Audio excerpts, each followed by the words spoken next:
Welcome to our second Good Morning Bloodstock Live podcast. I'm Martin Stevens. You might remember the first podcast was on the subject of the prestigious nursery Watership Down Stud, which regularly produces Group 1 winners from the very most expensive stallions. For the second Good Morning Bloodstock Live podcast, I thought I'd come to a stud that's operating more at the realistic end of the market. So I've come to my local stud, which is Hundred Acre Farm in South Lincolnshire. It's where James and Amelia Gray run their Elusive bloodstock business. So thanks for coming on, James and Amelia. Okay. First things first, you notice when you drive here, it is, with all due respect, like driving to the end of the world. It's a real strange place because the North Sea is just a minute over there. Yeah.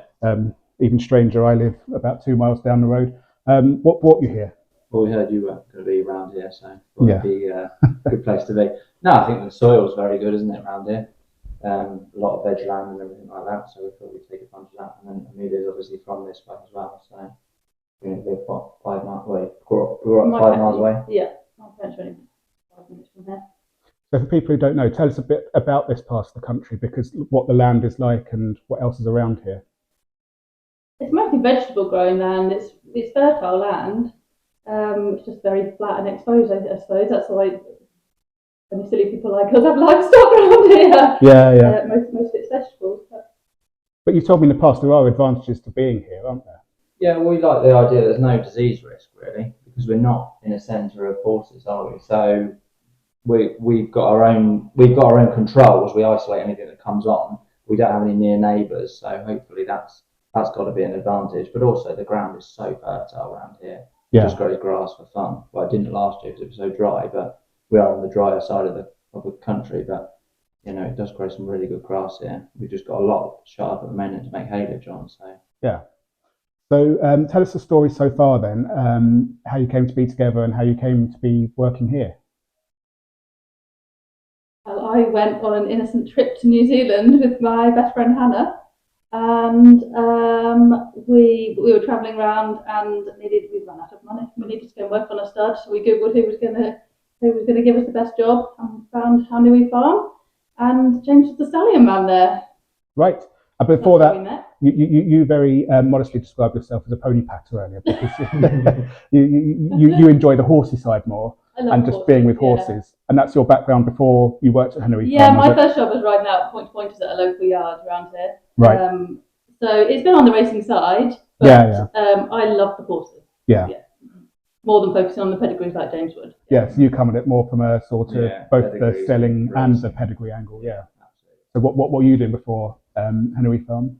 Whitesbury. I was at Whitesbury. That's where I got my grounding. I did the National Stud Apprenticeship course. That's really good. We both did the National Stud. You did the diploma, didn't you? I think it's a great way to get into the industry if anyone wants to. It's changed a lot now, hasn't it? And then I went to Whitesbury, and I'm so grateful to have been sent there. It was accidental, really, but because they had the stallions, the yearlings, everything like that, it was a great grounding.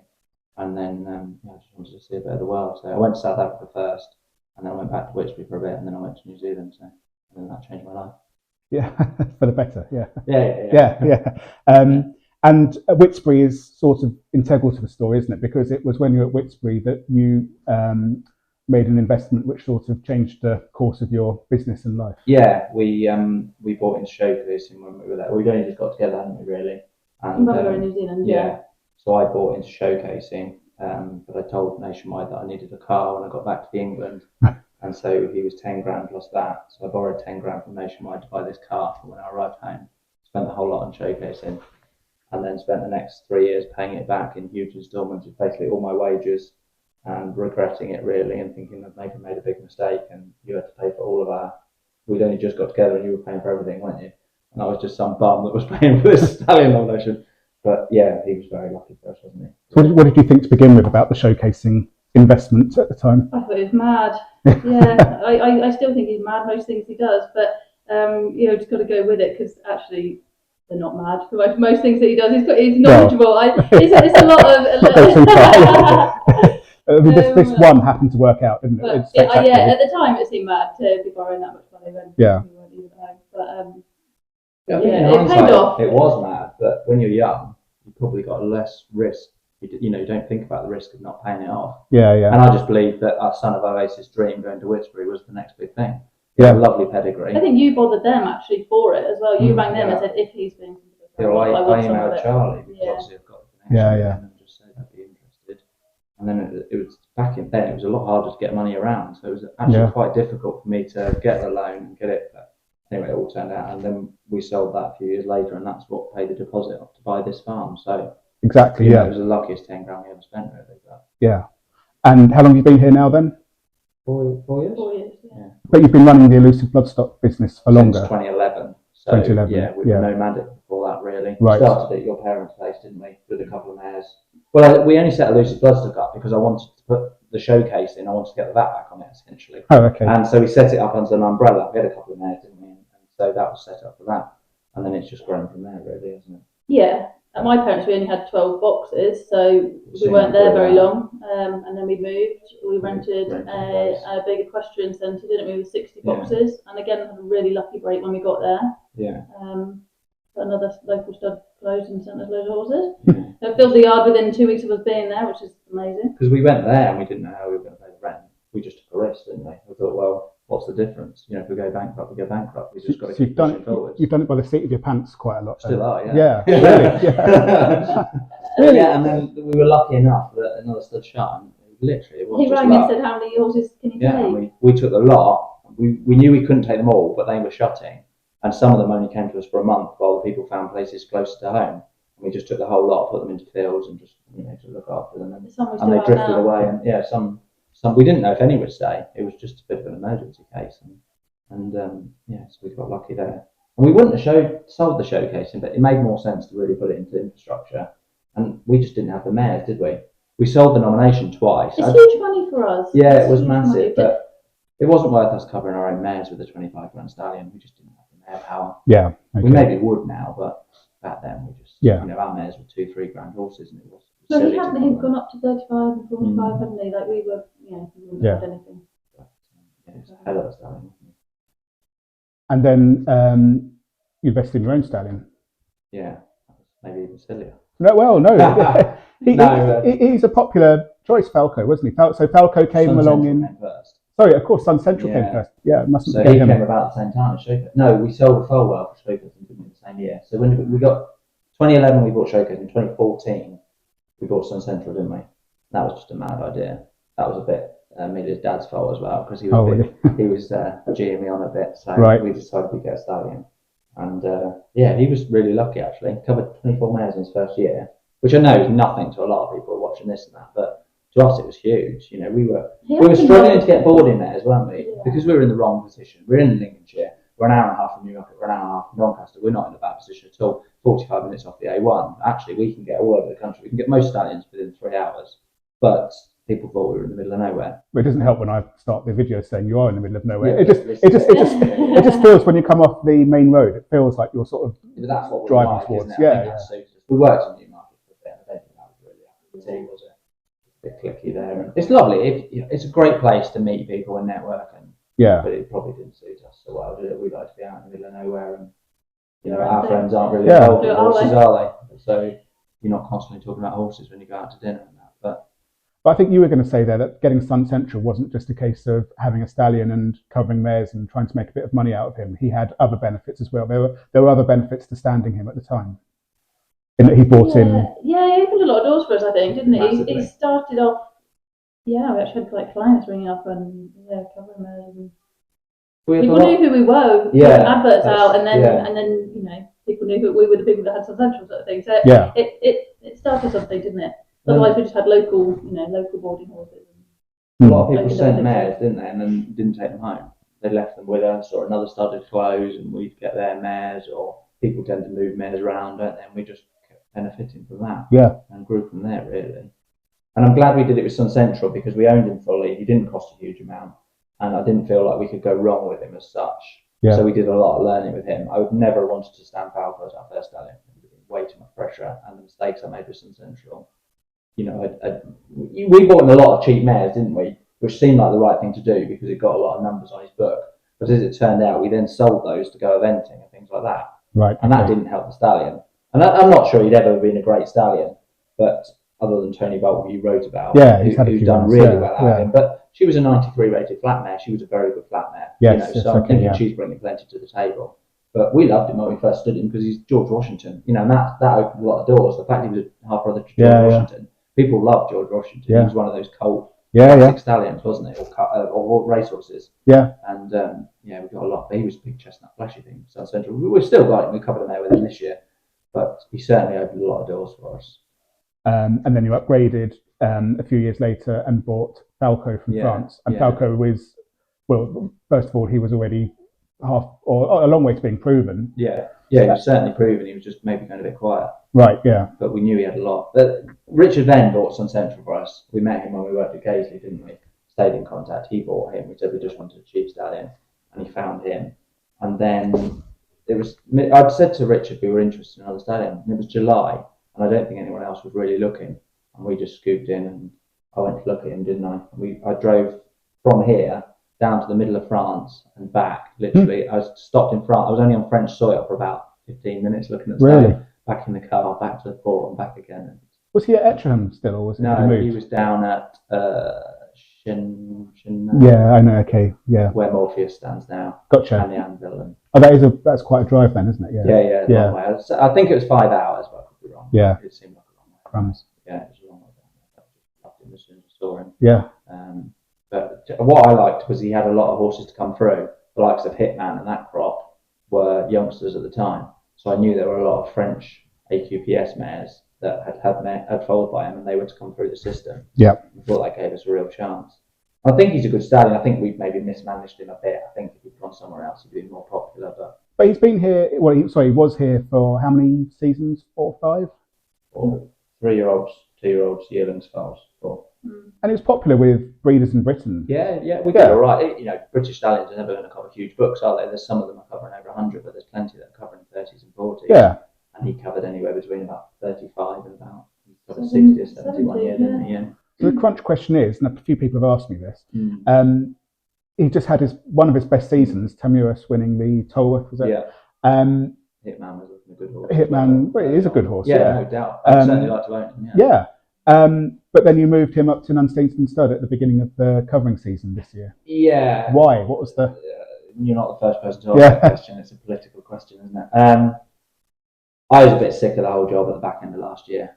I wasn't enjoying it too much. A lot of people owed us a lot of money. Right. It didn't sit very well with me. The Dawsons loved him. They really wanted to stand him.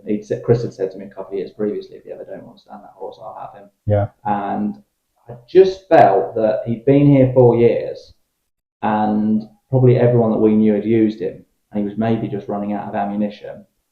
I thought it might freshen him up to go somewhere else. We still own him, like he's leased up there. We'll take him on this afternoon. Drive him on. Yeah, exactly. We're going, going after this to take one. The Dawsons are a fantastic family. Yeah. I knew that they had the enthusiasm. I was just maybe not quite enthusiastic about it last year.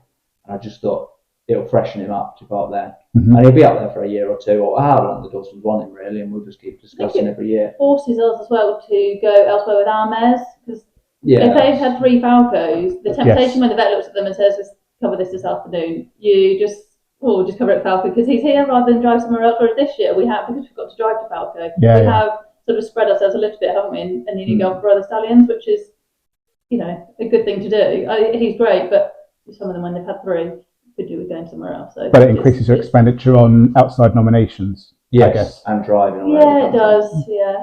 But then is that offset against the extra revenue that Falco will generate in his new? Potentially, I don't know what the extra revenue is yet. Right. Okay. I haven't seen the figures yet. He's doing well up there, though. He's doing really well. Up there, yeah. Unfortunately, Kingston Hill's doing really well as well. Yeah, exactly. Yeah. We've got 1 or 2 mares off him. Yeah. But he seems to be a real stallion going places, doesn't he? So we've said no to Kingston Hill, haven't we? So we agreed the deal in July, although it was only a verbal agreement. Yeah. If I wouldn't have agreed it in October, but I wouldn't go back on my word.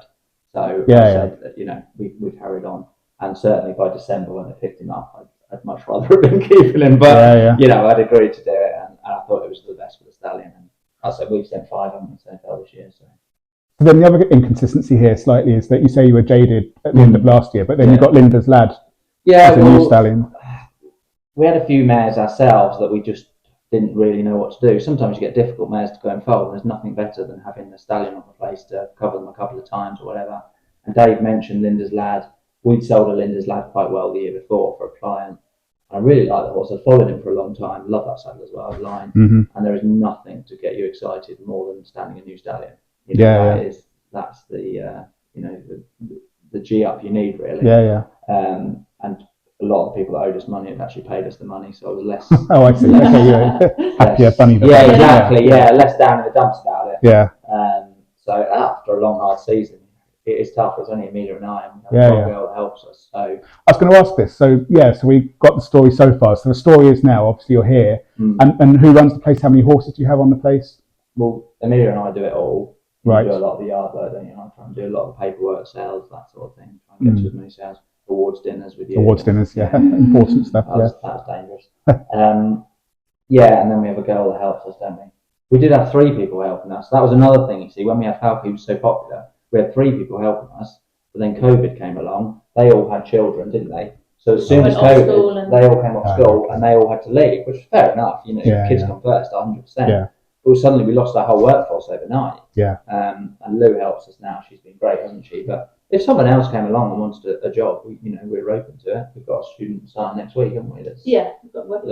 So you never know what will come of that and things like that. But it's not the best place in the country. I think we like doing a lot ourselves though, because you just know. Like I just know all the mares, and I know every single foal mare inside out. I like that. I don't want to. No, exactly. We can get further away from that and have to ask your staff what this one's done today, that one's done today. We do everything, don't we? We know if the mares are in season. We know if they're not covering. Every single cover, I've helped the mare, you help the stallions. Just the 2 of us. We work it around foaling, covering, everything. And how many horses do you have on the place? Oh, it varies day in, day out. There's one going home today, but there's about 80. 80. There's about 80 at the moment. And what services do you offer then? What? Anything that people will pay us money for. Really? Okay, anything. No, we have cut back. When we started, we'd do anything. We've done breaking and things, but I think now we want to specialise more in foaling. We foal a lot for other people now as well. They just come foal and go home again. Just because you enjoy that, don't you? Yeah, I love the foaling. So, I love even staying up all night. I love it. Really? Yeah, I do. Yeah. Crumbs. Yeah. And how is business as a smaller stud in Lincolnshire? Are you overrun with requests to do foaling or? Well, we've not advertised, have we? We say this all the time. Sometimes you feel like you could do with some more horses on the place, but 80 is probably plenty at the minute. But last year we went through a bit of a transition, didn't we? We sold a lot of our own mares, or they came to the end of the road. The sort of mares that had Sun Central, they were never going anywhere. So we found them new homes, and some of them went to be polo resit mares, and a couple went to have eventing foals put in them and things like that. So we had less foals ourselves. So we were a bit concerned last year. We got a bit small, but we've never advertised. And then just people tend to just Twitter's very good for us. A lot of people come to us through Twitter, but we never go chasing it, do we? People just seem to come to us. Yeah, which is lovely. I mean, it's obviously word of mouth. It's certainly enough to keep us busy. Exactly. We're never quiet. The stallions always keep a rotation of mares coming in. Yeah. Because Linda's Lad's bought a whole load of new clients this year that we've never met before. And you just try and do a bit of work for them. And as long as you do the job well and send the mare back looking well, then hopefully they'll use you again in the future. I should have asked there, what acreage are you working on, just in case people think you've got 80 horses huddled in your back garden? We're at 240 acres at the moment. Okay. So, as I say, some of that sharp haylage at the moment, and we've got a few sheep and cattle as well. So it keeps us busy. You mentioned there about the business is going generally well, but you mentioned there last year you had a few late payers. What are the downsides of running Elusive Bloodstock? For me, and it's maybe just a personal thing, I don't like not being paid. But it really frustrates me because I think we do a lot of work and we have to pay out the feed, things like that. It's that bit on the top that is like would be our wage, and that's what we don't get when we don't get paid, because the feed still has to be paid, the hay and and the wages to the staff. So that is our bit. So it really hits us hard when that bit, those few people don't pay. It's really personal on us, I think, isn't it, when they don't pay? That's what I feel personally. And how bad a problem is that?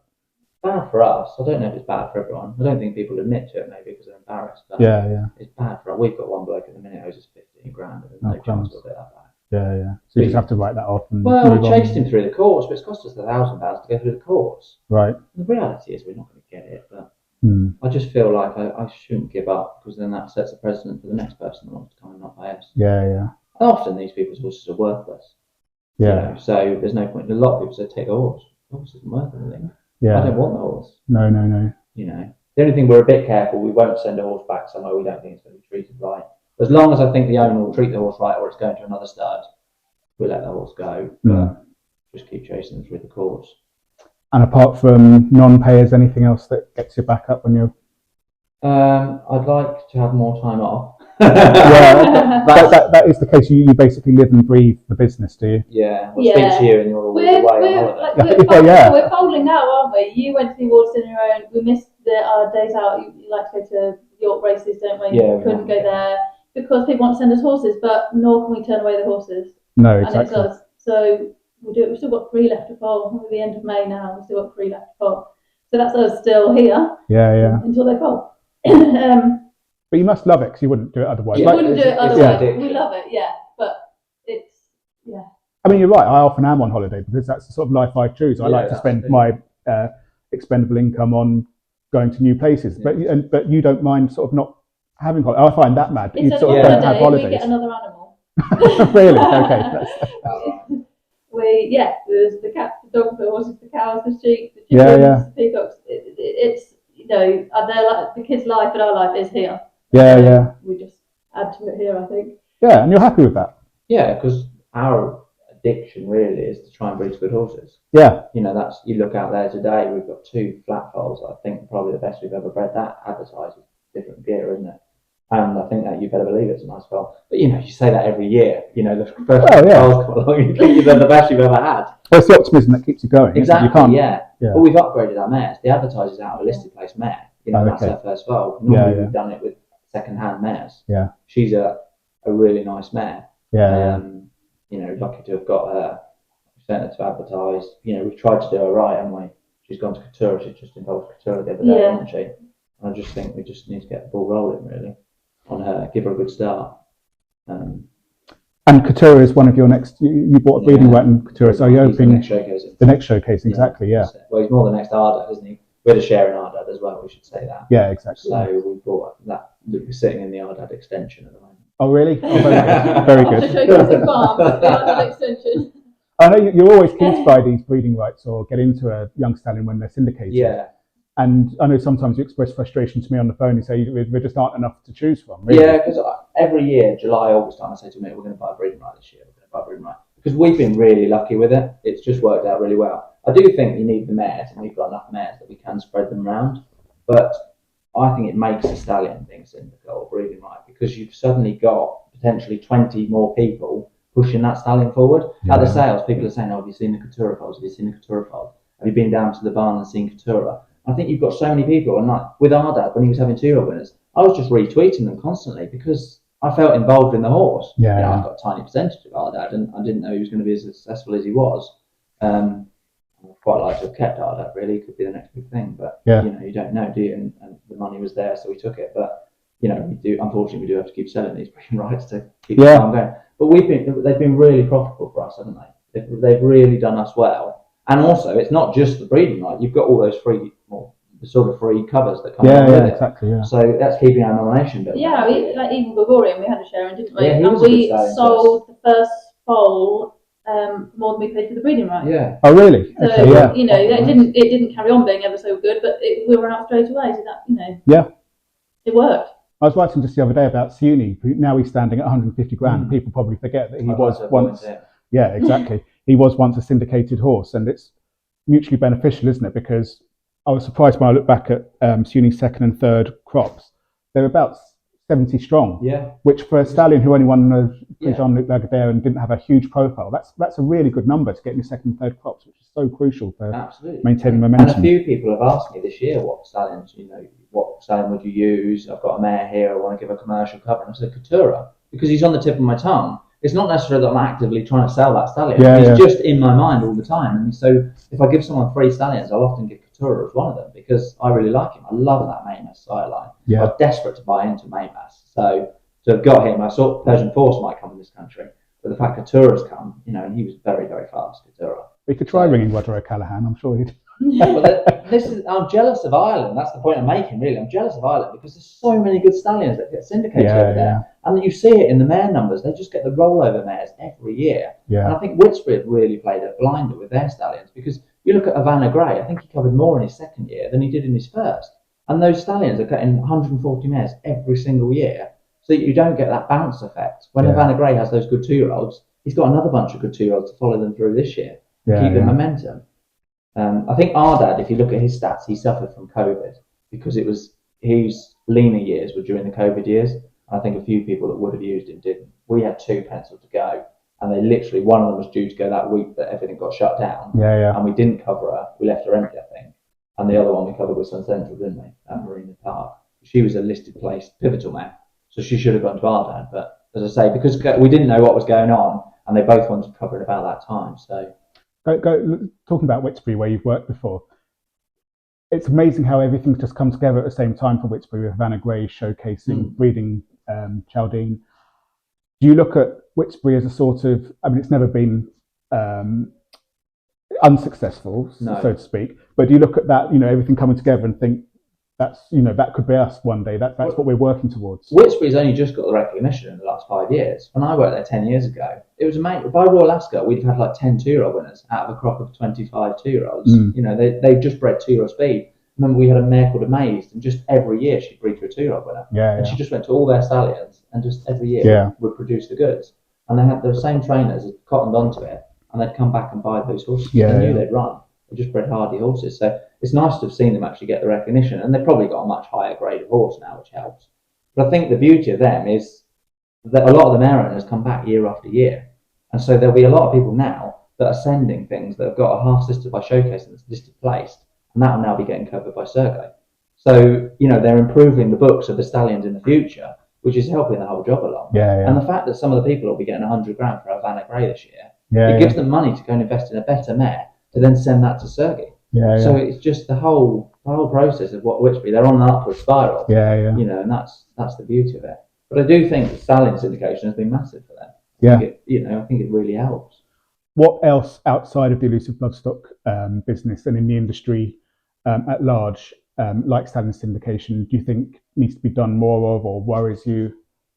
I don't like the whole everyone's obsessed with people making money in this industry. And I don't think that's the deal and end all. Like, we've got to pay a mortgage and we've got 2 kids to put through school and feed. So we do have to make money. There's no two ways about it. We don't make huge money, but we make enough to survive. What frustrates me is people that have 1 or 2 mares.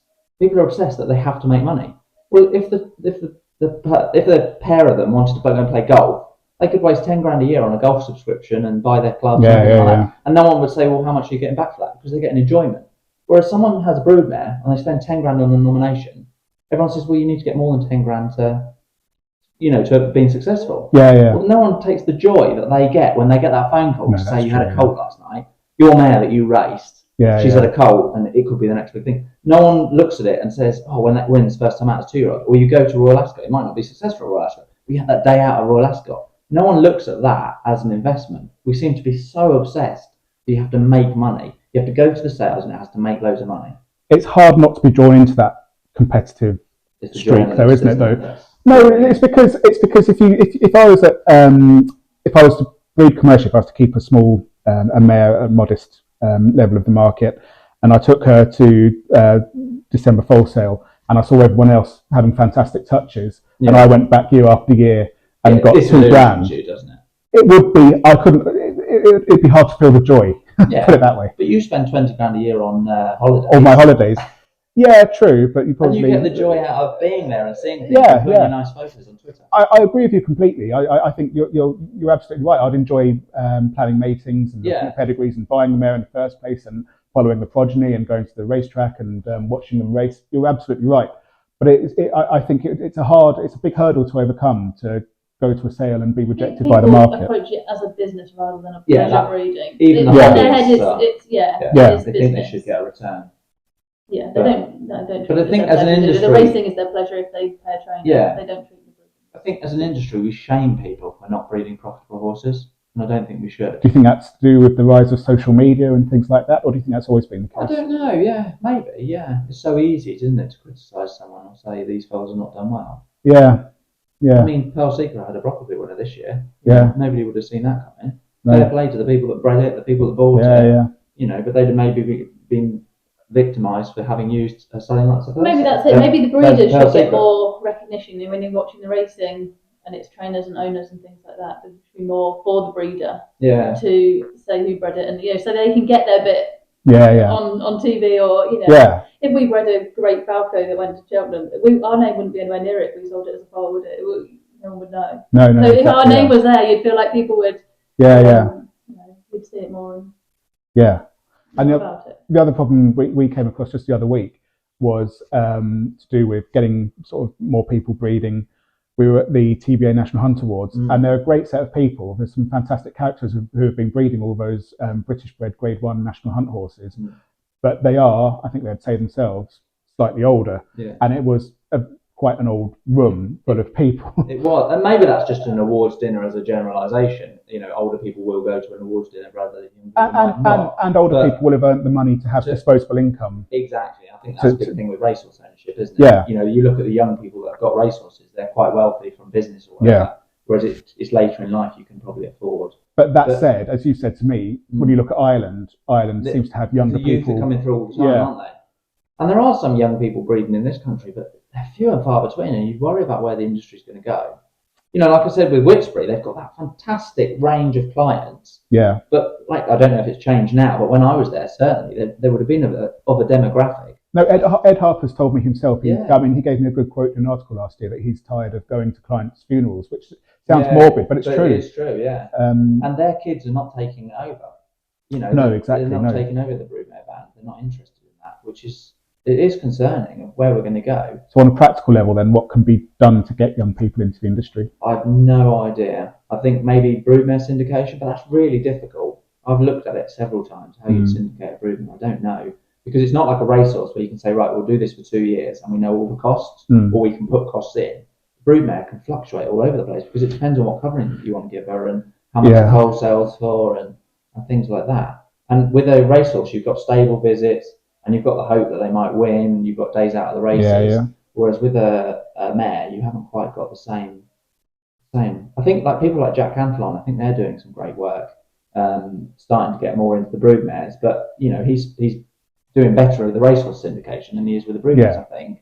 But I think his enthusiasm, and he looks at things differently, doesn't he? I think that's of benefit. I think you're dead right that you have to, if you can't sort of.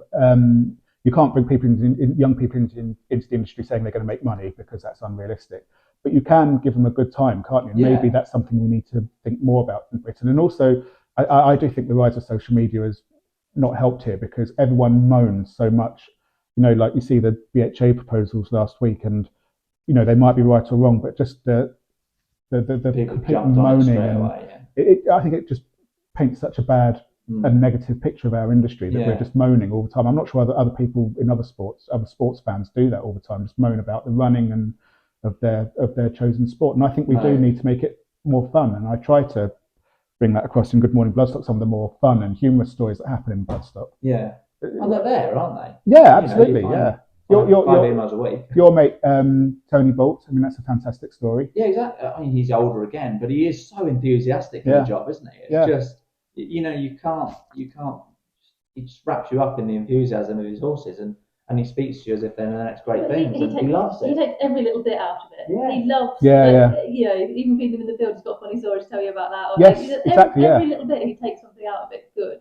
Yeah. Otherwise, it can become quite boring and monotonous, can't it? Exactly. If you don't get anything from the basics, then breeding particularly is boring, isn't it? And something happens once a year. Yeah. And Tony does it right as well because. He goes every Saturday to see the fillies working, and he came here when the foals were born, and he goes to the races all the time, and he gets everything out he can. He really knows how to enjoy it. Yeah. So that's the industry put to rights then. That's sorted that out. Yeah. Just make it more fun, basically. Yeah. But on a serious level then, so what's next for Elusive Bloodstock? Like, where do you want to be in 5 years? Worldwide domination. Or Lincolnshire domination, anyway. Worldwide. We're nearly at Lincolnshire domination, unfortunately. Where would you want to, but in 10 years' time, do you want to be doing the same thing but with more horses or better horses, or do you want Is your future here in South Lincolnshire? Yeah, I think it is. We've got 2 young kids in there at school, so that's a tie in itself from a personal level. But I think, our client base is based here. People know where we are now. Everyone that comes realises we're not in the back end of nowhere, even though you've just told me. Yeah, exactly, yeah. It's secluded down here. It's nice. I always think if a horse ever gets out, it can't really get itself into any trouble down here, can it? It's a long way before it gets back to the main road. It's just, as I know, because I live down the road, it's just a very strange part of the world, South Lincolnshire. It's just so flat. Yeah. It's endless skies, isn't it? It's Somebody said to me when we moved here, the thing with Lincolnshire is no one goes through it. So it's no one's bought the future. There's a lot of regional food here that's still really popular. Whereas you go around the rest of the country, a lot of the regional food's died out. There's things that you can buy here out of a butcher's shop that no one will ever heard of. Just like Acelet and plum loaf. Exactly. Acelet's great, but you never see that anywhere else. No, exactly. And if you go into a butcher's, there'll be a whole cabinet of Hazelets. They sell a lot of it. Yeah. And what's it, stuffed chine and things like that. It's really popular. But just, no. But it just, so it hasn't really, people don't really know Lincolnshire. I think they go up the A1 down the side of it, and no one really ventures into Lincolnshire. It's not like we've got a lot of good beaches. We've got Skegness, haven't we? Yeah, and Mablethorpe, Yeah. So the answer is then you want to be here. Yeah, we'll be here. This is our future. Yeah. We're building our future. Just doing things to a higher grade. That's it. You just keep putting new barns up. Yeah, when we first started, I remember you saying that you wanted to do like Whitby and said, I'd love to have 120 mares. Like Whitby was your sort of idol. I think that's gone because that's so much work, isn't it? That would be taking it from what we enjoy, which is out of our hands, into the hands of staff and things like that, which I don't think we want that anymore. I think we're happy just to keep it at a level that we can do ourselves, run, and round about the numbers we could up or down by 20, and I don't think it'd bother us too much with it. No. But around about this, I don't know what you think. Quality of the mares as well. Yeah. That's what everyone's striving for, isn't it? Yeah. And they're better now than they ever were. With 2, 3 We've gone the right way with them. mares, aren't we? We've just improved them. Definitely, yeah. We've got 2 that have had their first foals this year, and they've been flat mares we've ever had. Yeah. So, we're going on that thing. The dream is to have one of those brood mares that everyone wants, that will breed you 3 Group 1 mares. The golden goose. Exactly, and that is just, if we could do that, that would be fantastic. Yeah. I don't mind if it's flat. They're not things you can plan though. No, just got to keep plugging away and hope for the best. I don't think you can buy that type of mare, do you? It becomes luck, I think, at that stage, because if you could, Coolmore and Godolphin would have them cornered. Oh, absolutely, but those mares are just a dream. Even, a mare that will give you 3 listed winners. Because you've just got the whole family then. You've got all the sisters, everything, for about 3 generations. We've been close. We've touched the edge of it, haven't we? With like a Zeta and things like that. Like she her first foal did, it's not quite. It can be done. I mean, that's actually another part of the industry which we probably don't promote enough. The fact that buying a mare sometimes it's obviously a very serious investment, looking after a sentient being. But it is also like buying a lottery ticket, like the guy who bought the dam of the French Guineas winner just in November for 16 grand. Yeah. So it's very durable. Quite regularly, isn't it? Yeah, exactly. Yeah. I always say to you, don't I, that we've got a lot of cows and sheep as well, and they pay quite well. They keep turning money over, and it's nice. But they'll never pay the mortgage off. There's a broodmare out there that might pay the mortgage off. We don't know which one it is yet, but there is the possibility that one of those broodmares will pay our mortgage. And you're here for the duration, so you will find one. I'm sure you will. Yeah, we'll probably pay the mortgage off for just hard work before. You have to buy the good ones and then buy them for other people, though. Yeah, you always let the good ones go. That's not intentional. You need to stop that. Yeah. So the message is then Elusive Bloodstock. It's keep on trucking for the next few decades. Keep if improving. Anyone's got a stallion they want us to stand, that'll make us. I've got to pay the mortgage off then. Easy. Yeah. James, Amelia, thanks so much for your time and your hospitality. Thanks, Martin.